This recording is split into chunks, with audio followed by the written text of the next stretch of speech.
اعوذ باللہ من الشیطان اللعین الرجیم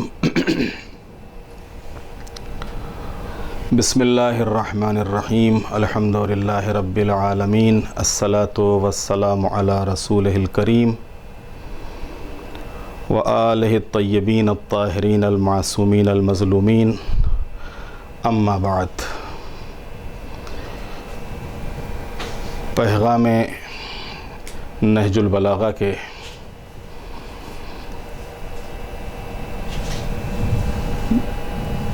تحت پہلے ایپیسوڈ کے ساتھ آپ تمام ناظرین کی خدمت میں ہم حاضر ہیں، اور اس پیغام نہج البلاغہ کے عنوان سے آج نہج البلاغہ کا ایک مختصر سا تعارف آپ تمام ناظرین کی خدمت میں پیش کرنا چاہتا ہوں۔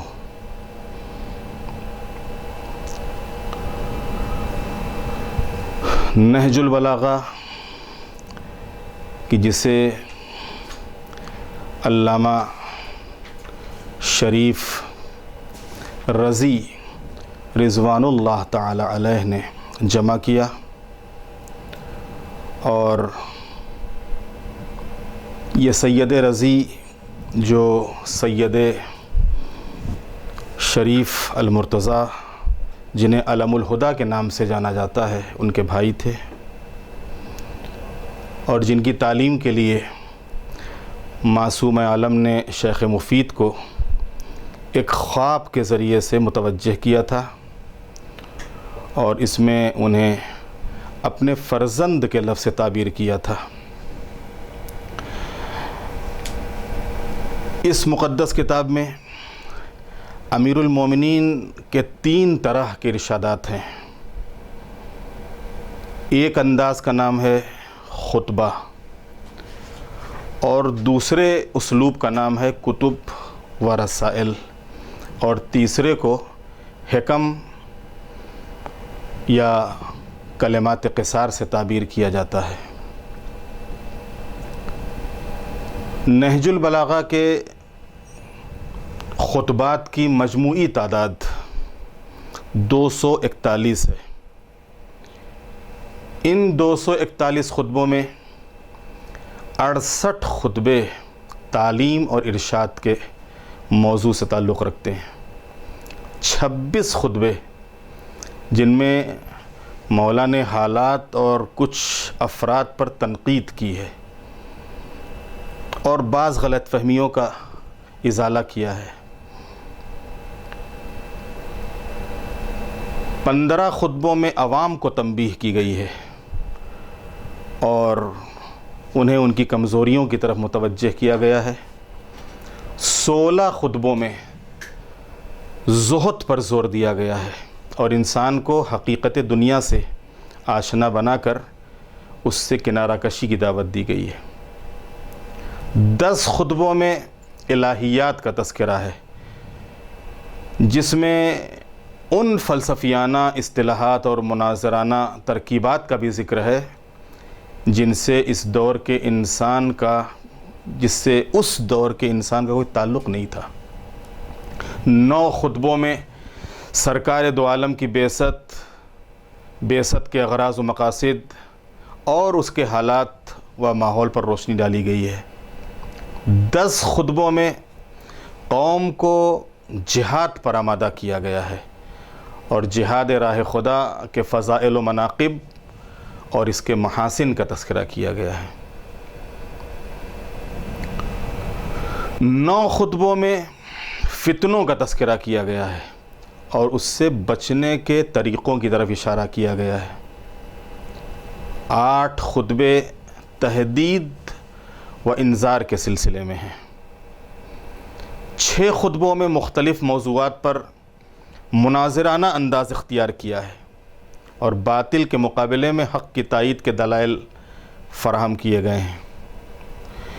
5 خطبوں میں صورتحال کی کھلی ہوئی فریاد ہے اور اس بات کی طرف اشارہ ہے کہ حالات اس قدر بدتر ہو گئے کہ علی جیسا صابر و شاکر انسان بھی اس ظلم کے اوپر فریاد پر آمادہ ہو گیا۔ 6 خطبوں میں دعاؤں کا سلیقہ تعلیم کیا گیا ہے، اور عبد اور معبود کے درمیان رسول اللہ صلی اللہ علیہ وآلہ وسلم نے فرمایا اِنَّ لِقَتْلِ الْحُسَيْنِ حَرَارَةً فِي قُلُوبِ الْمُؤْمِنِينَ لَا تَبْرُدُوا أَبَدًا۔ بے شک قتل امام حسین مومنین کے قلب کی ایک ایسی حرارت ہے جسے کبھی کوئی ٹھنڈا نہیں کر سکتا، اور اس حدیث کی بہترین دلیل 40 امام حسین ہے۔ مناجات کے بہترین مناظر اور بہترین منظر کشی کی گئی ہے۔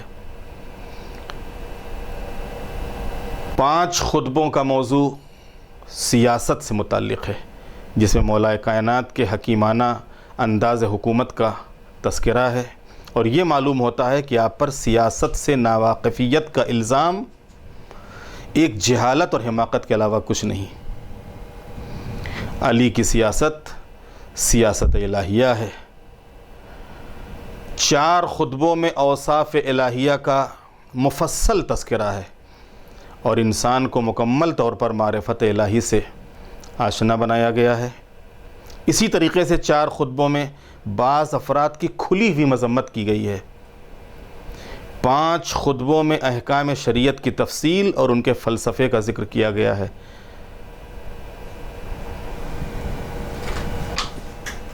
3 خطبوں میں نیک کردار اور مخلص افراد کی حوصلہ افزائی کی گئی ہے۔ 2 خطبوں میں ابتدائے تخلیق کا تذکرہ کیا گیا ہے۔ 1 خطبہ مرثیے پر مشتمل ہے، اور یہ بھی انسانی زندگی کی عظیم ترین ضرورت ہے، جس سے انسان کی انسانیت کا اثبات ہوتا ہے اور قلب بشر پتھر کے حدود سے باہر نکل آتا ہے۔ 1 خطبے میں مختلف زمینوں کے اثرات کا تذکرہ کیا گیا ہے، کیونکہ مقامی فضا انسانی حالات پر بہرحال اثر انداز ہوتی ہے، اور انسان کو اس نقطے کی طرف بھی توجہ رکھنا چاہیے۔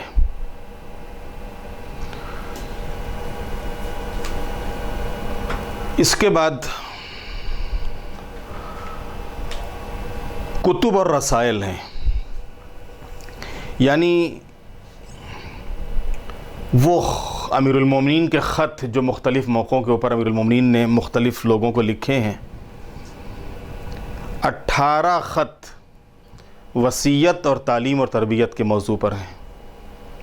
16 خط میں تنقید کی گئی ہے مختلف افراد اور اشخاص کے اوپر۔ 18 خط ایسے ہیں کہ جن میں بلکہ 18 رسائل کہ جن میں توبیخ اور زجر کا انداز اختیار کیا گیا ہے، اور ظاہر سی بات ہے کہ جس طرح کے انسان سامنے ہوتے ہیں ان سے اسی لہجے میں خطاب کیا جاتا ہے۔ 8 خط سیاسی امور سے متعلق ہیں۔ 7 خطوں میں خود جو عسکری اور لشکری مسائل ہیں ان کو بیان کیا گیا ہے۔ 3 رسائل عہد اور معاہدے سے متعلق ہیں۔ 3 میں انذار اور تہدید کا رخ اختیار کیا گیا ہے، اور اس طرح زندگی کا کوئی شعبہ ایسا نہیں ہے جسے ان رسائل کے اندر گھیر نہ لیا گیا ہو، اور جس کا حل ان خطوط کے اندر تحریر نہ کیا گیا ہو۔ ان خطوط کے بعد پھر جو تیسرا حصہ نہج البلاغہ کا ہے وہ ہے کلمات قصار کا۔ خطبات اور رسائل و مکاتیب کے علاوہ اس مقدس کتاب میں 480 حکیمانہ کلمات بھی پائے جاتے ہیں، جن کے ایک ایک لفظ میں حقائق کا ایک ذخیرہ ہے، اور ایک ایک لفظ میں حکمت کا ایک سمندر ہے۔ انسان صاحب توفیق ہو اور ان کلمات کی فصاحت و بلاغت پر غور کرنے کا موقع حاصل کر لے تو اسے اندازہ ہوگا کہ امیر المومنین کے کلام میں خطبات کے سلسلے میں کلمات قصار کی بھی وہی کیفیت ہے جو کلام الہی میں آیات اور سطور کے مقابلے میں نقطہ با کی ہے۔ اور یہ کوئی حیرت انگیز بات نہیں ہے کہ مشہور روایات میں علی ہی کو نقطہ با سے تعبیر کیا گیا ہے، تو جس کی ہستی کلام الہی کے لیے نقطہ با کی حیثیت رکھتی ہو، اس کے اجمال میں تفصیل کا سمندر موجزن ہی ہونا چاہیے۔ کیونکہ یہ پہلا حصہ ہے، اس پہلے حصے میں میں صرف ایک پیغام کے طور پر، جو امیر المومنین کا پہلا خطبہ ہے، اس خطبے میں جو اللہ تعالیٰ کی حمد و ثنا کی ہے، میں صرف اس حمد و ثنا کے مختصر جملے آپ کی خدمت میں پیش کرنا چاہتا ہوں۔ امیر المومنین نے فصیح و بلیغ عربی میں یہ خطبہ دیا ہے، جن کا ترجمہ یہ ہے کہ ساری تعریف اس اللہ کے لیے ہے جس کی مدحت تک بولنے والوں کے تکلم کی رسائی نہیں ہے، اور اس کی نعمتوں کو گننے والے شمار نہیں کر سکتے ہیں، اس کے حق کو کوشش کرنے والے بھی ادا نہیں کر سکتے، نہ ہمتوں کی بلندیاں اس کا ادراک کر سکتی ہیں، اور نہ ذہانتوں کی گہرائیاں اس کی تہ تک جا سکتی ہیں۔ اس کی صفت ذات کے لیے نہ کوئی معین حد ہے، اس کی صفت ذات کے لیے نہ کوئی معین حد ہے، نہ توصیفی کلمات، نہ مقررہ وقت ہے اور نہ آخری مدت۔ اس نے تمام مخلوقات کو صرف اپنی قدرت کاملہ سے پیدا کیا ہے، اور پھر اپنی رحمت ہی سے ہوائیں چلائی ہیں، اور زمین کی حرکت کو پہاڑوں کی میخوں سے سنبھال کر رکھا ہے۔ انشاءاللہ ہم اس کے بعد پھر اسی خطبے کے دوسرے حصے کے ساتھ آپ کی خدمت میں حاضر ہوں گے۔ اس وقت تک کے لیے اجازت دیجیے۔ خدا حافظ۔